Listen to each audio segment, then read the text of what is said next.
Hi, welcome to the Itihasa channel.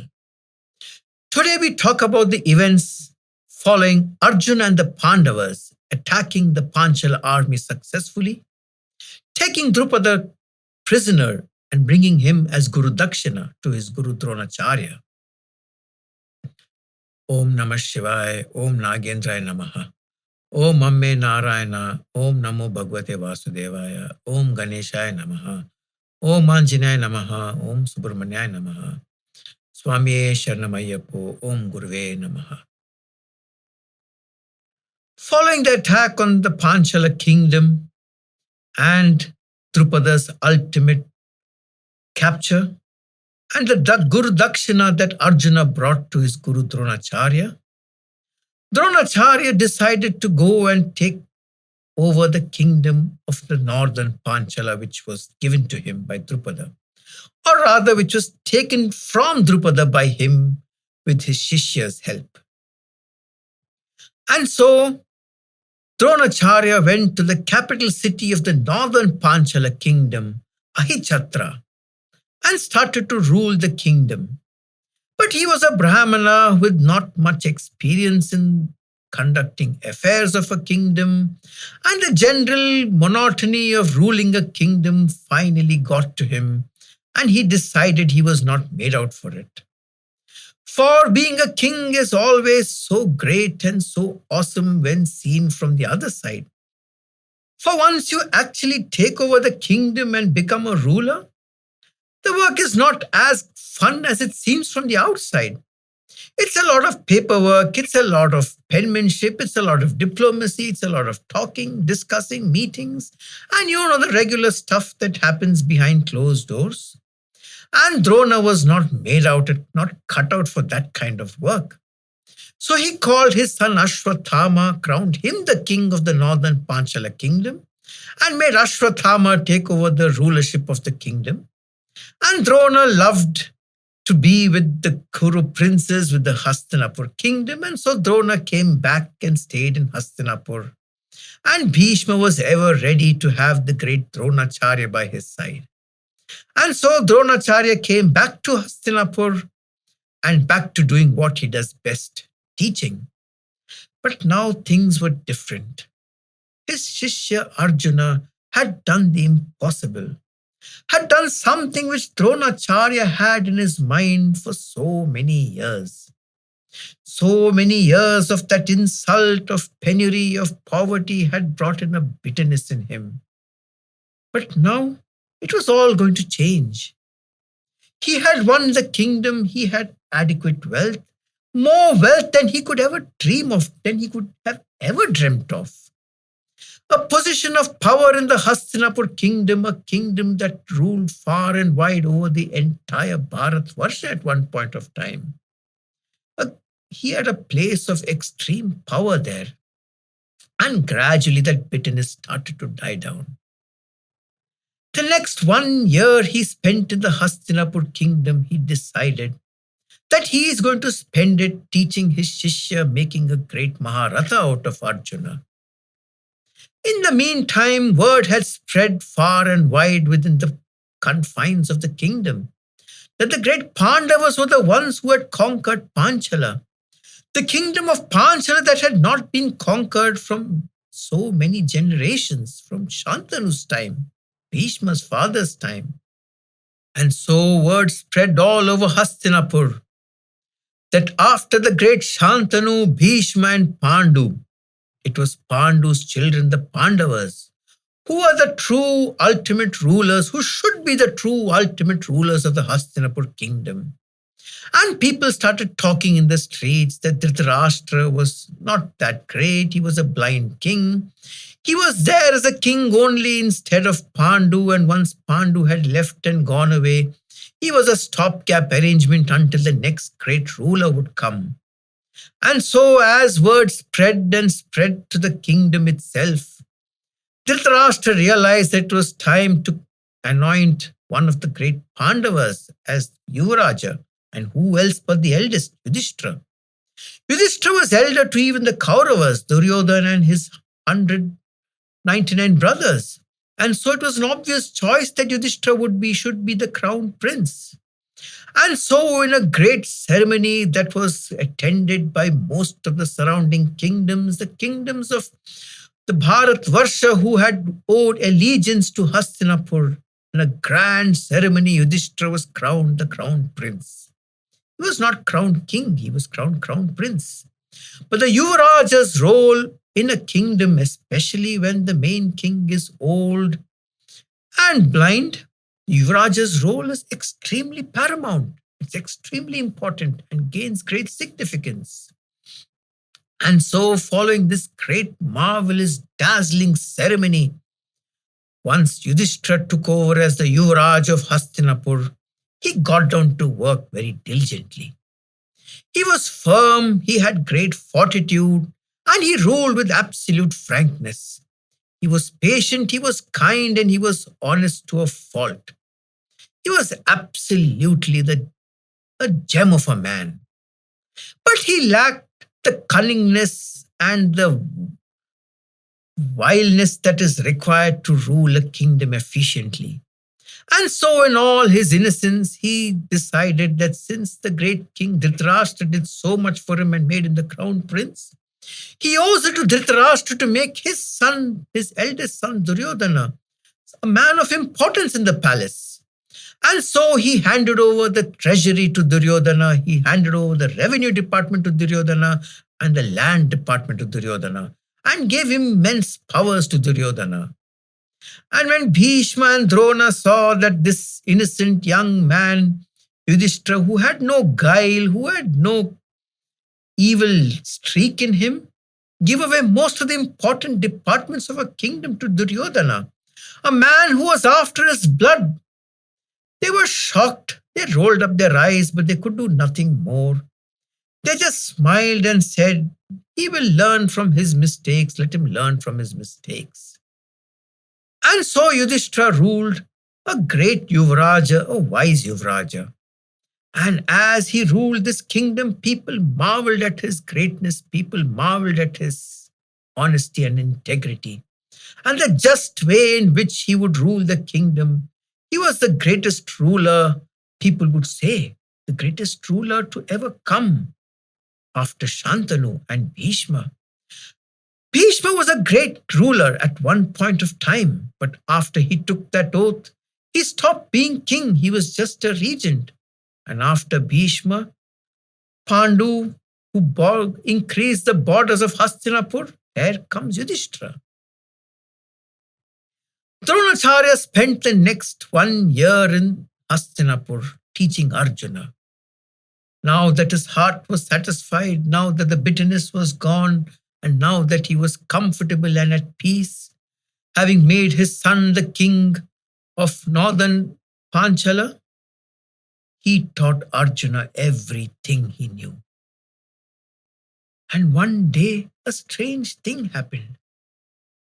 He called all the Kaurava and the Pandava princes to him, to his house, called them all over in the courtyard, summoned all of them, made them stand around, and then called Arjuna to him and told him, "I had taught you the Brahmasirsa Astra at the time when we had gone to the banks of the Ganga.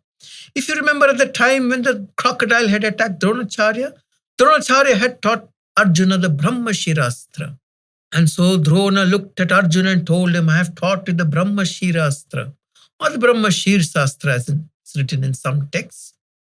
I have taught you the Brahmasirsa Astra, which was given to me by my Guru Agnivesha, the great Agnivesha who studied from my father Bharadwaja and from the great Agastya himself. This great Agnivesha had taught me the Brahmasirsa Astra, and I have taught it to you. And when he had taught me the Brahmasirsa Astra, he had given a set of rules that I should follow for its use.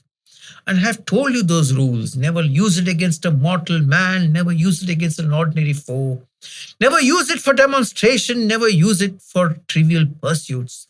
For this is an astra that can cause the earth to crack and destroy the earth as we know it. Use it only against a foe who is much stronger than you, a deva, gandharva, or someone who has immense powers. And I've taught you the way to use it. I've taught you the technique of recalling it back. But today I want a Guru Dakshina for it. I want you to give me a Guru Dakshina for having taught you this astra. And Arjuna smiled and said, why, my Acharya? Definitely, my life is yours. You know I would do anything for you. And Dronacharya closed his eyes and said, but I do not demand an ordinary Guru Dakshina from you, Arjuna. And I'm scared once I tell you what the Dakshina is, you may refuse to give it to me. And Arjuna was shocked. He said, I would never refuse anything for you, Acharya. Why the first time you told us that you wanted a Guru Dakshina, I agreed, not knowing what it was, and I will do so again now. And Dronacharya said, no. I want you to promise me that you will give the Guru Dakshina even after knowing what it is. And Arjuna bowed down his head, touched his Guru's feet and said, yes, Guru, I shall agree. And then Guru Dronacharya, in the presence of all the 100 Kaurava brothers, Yuyutsu, the 101st, and the 5 Pandava brothers, told everybody that I had a dream last night, and a horrible dream.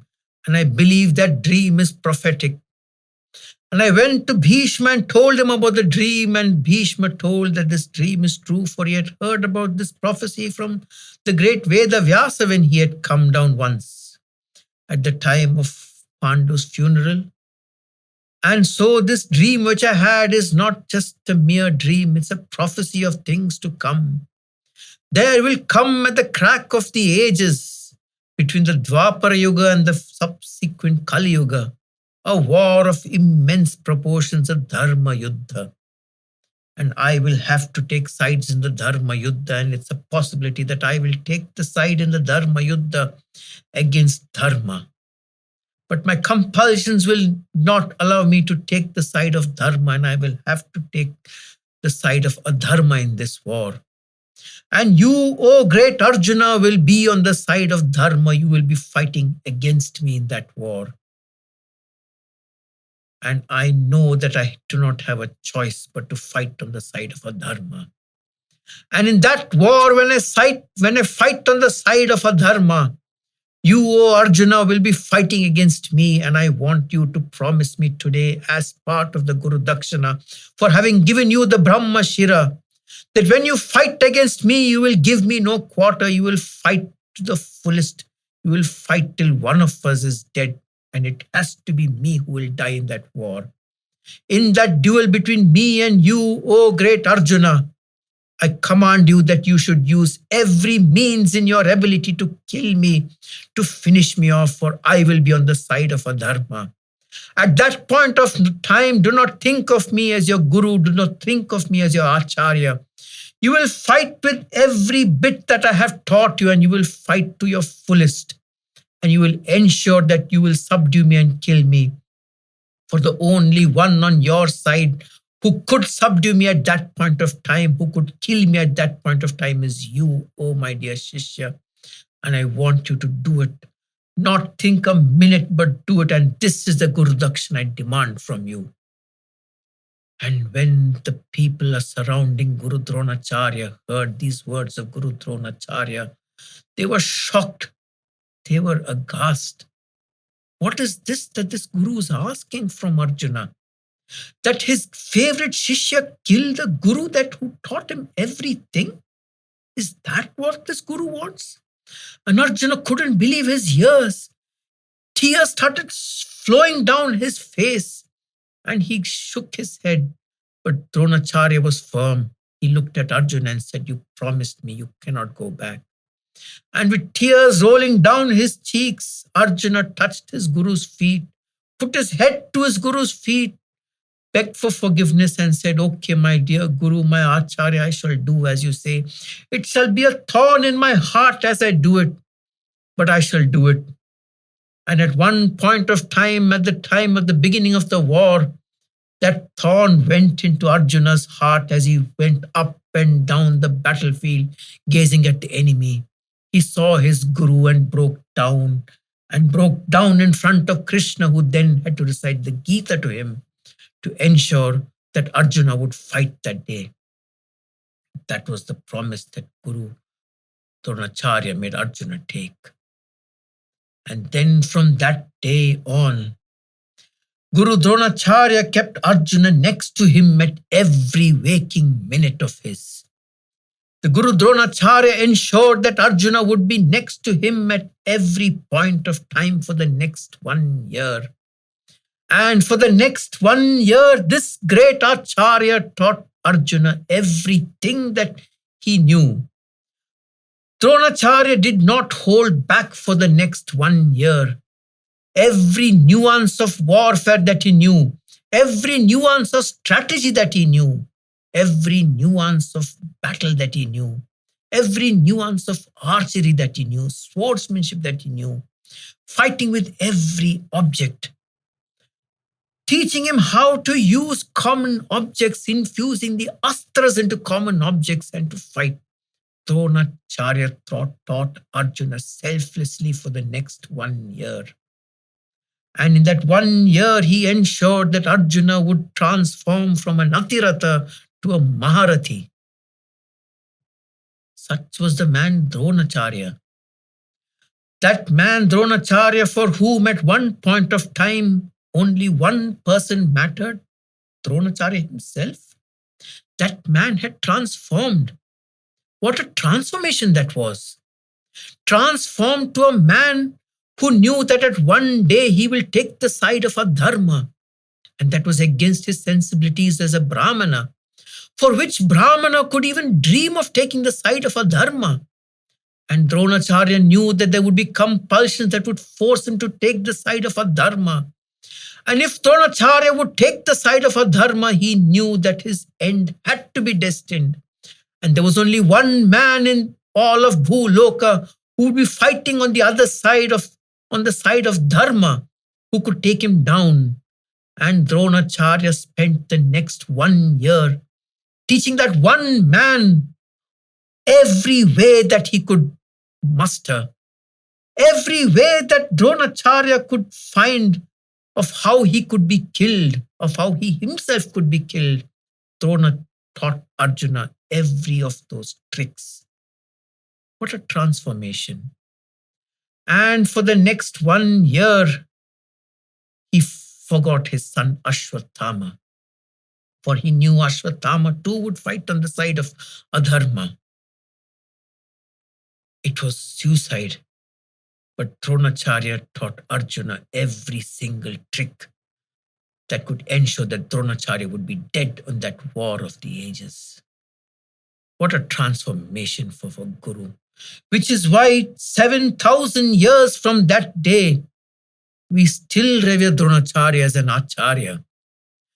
Every time we look at our Guru and take their blessings, we remember Dronacharya.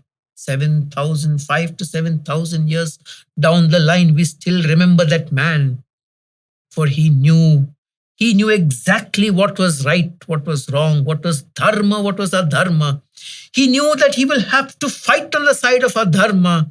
And so he taught his Shishya every technique that would ensure that Dronacharya would be dead in that battlefield when he would fight on the side of adharma. Dronacharya also knew that the Pandava brothers, the others, would also fight on the side of dharma.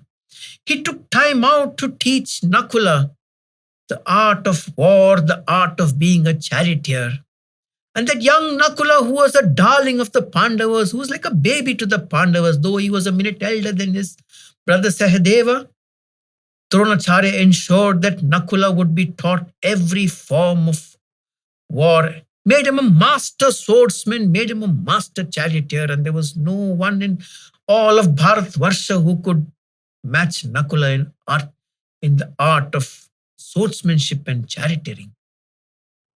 And to the youngest Pandava, the handsome Sahadeva, whose interest in the occult and the arcane was legendary, who used to read books on the Vedas and the Shastras and know everything in the Vedas and the Shastras, especially the Vedas which dealt with the occult.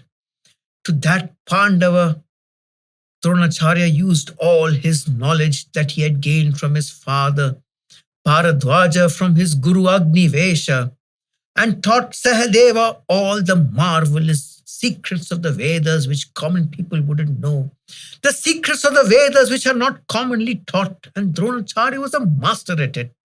The secrets in the Vedas held secrets, some of them which were not normally taught because they were difficult secrets to handle.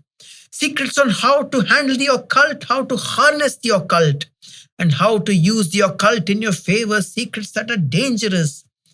Dronacharya taught all these secrets to Sahadeva, taught him all the occult astras with marvelous uses and marvelous actions.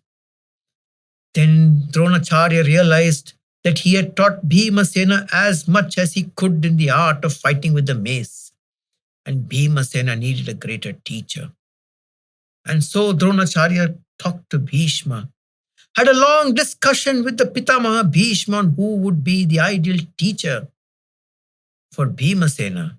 And one day he came to Arjuna, made Arjuna sit next to him and told him, if I told you there was one man who was a greater archer than you, who's a stronger warrior than you, who's an excellent wrestler, who's a greater fighter than you, what would you say?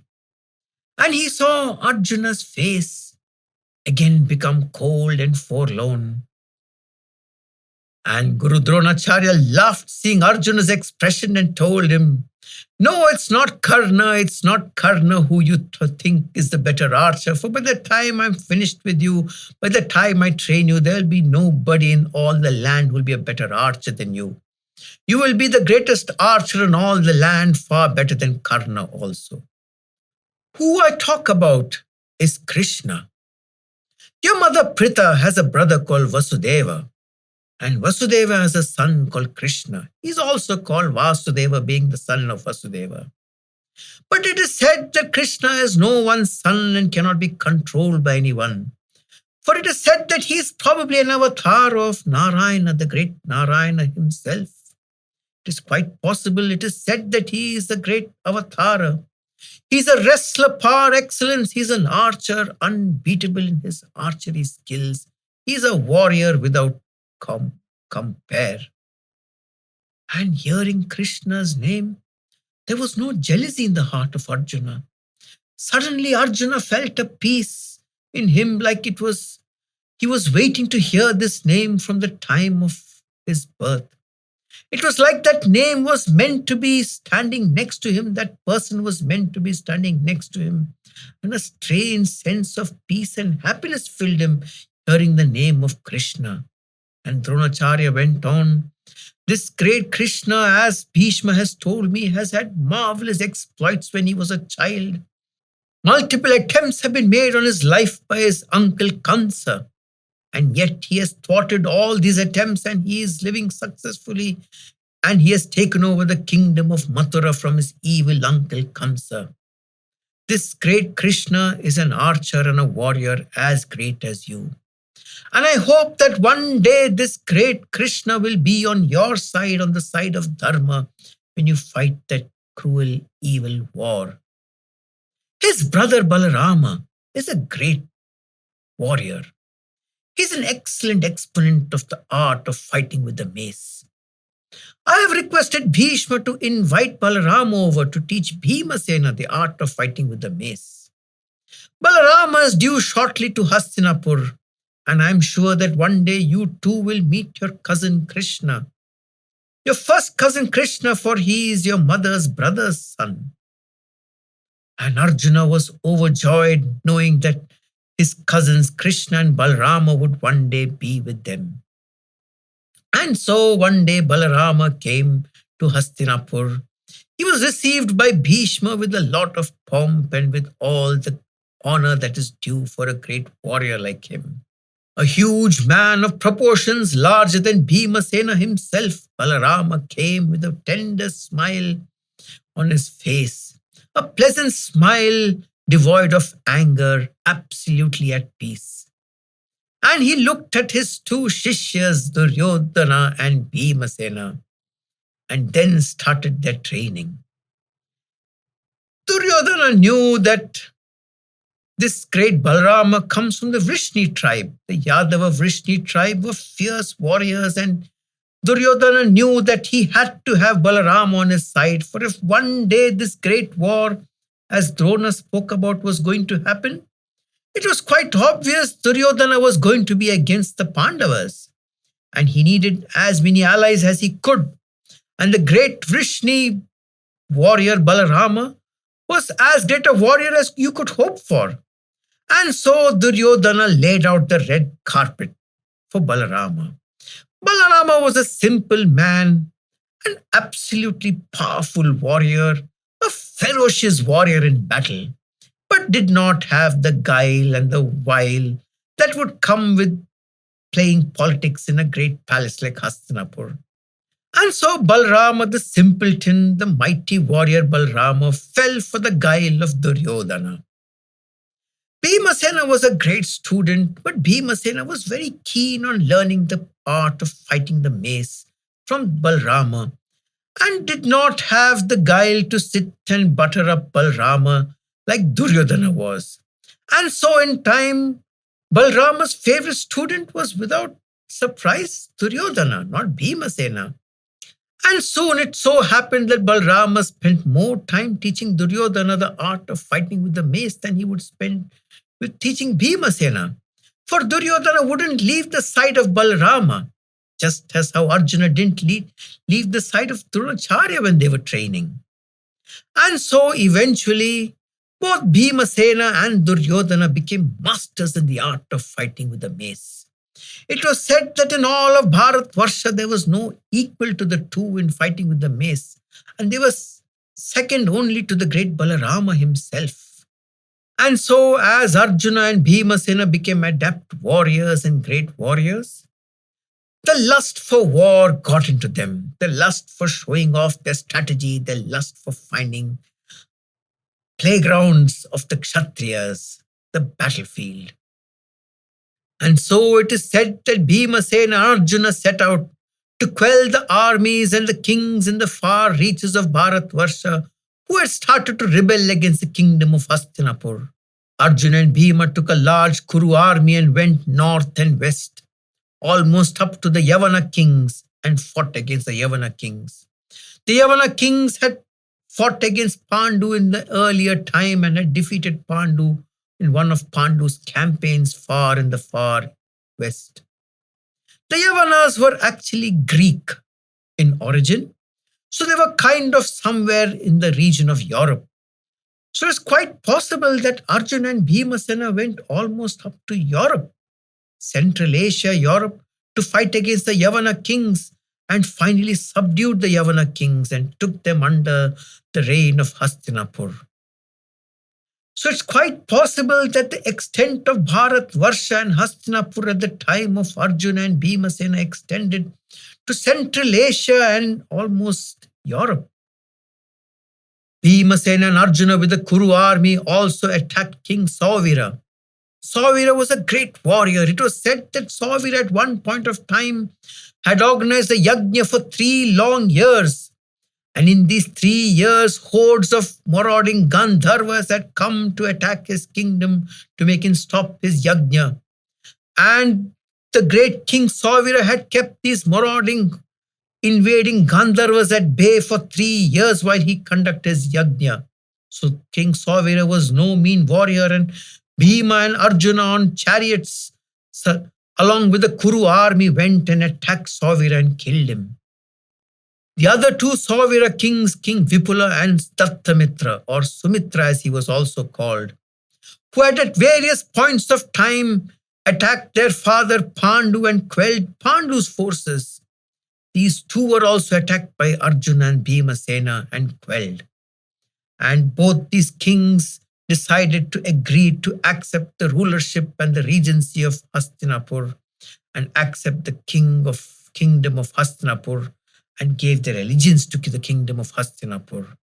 From these exploits, the great Bhimasena and the great Arjuna brought back untold wealth from the west and the north and filled the coffers of the Hastinapur kingdom. And having come back from this great war in the west and the north, having attained unbelievable prowess, Arjuna and Bhimasena then set out to the east, alone in their chariots, without an army. It is said that Arjuna and Bhimasena, alone on their chariots, fought hundreds of thousands of car warriors or chariot warriors single-handedly and subdued them. And then Arjuna went all alone down to the south and fought numerable wars down south single-handedly. For now he was a Mahabharata who could take on 720,000 troops around him and hundreds of car warriors and hundreds of chariot warriors around him.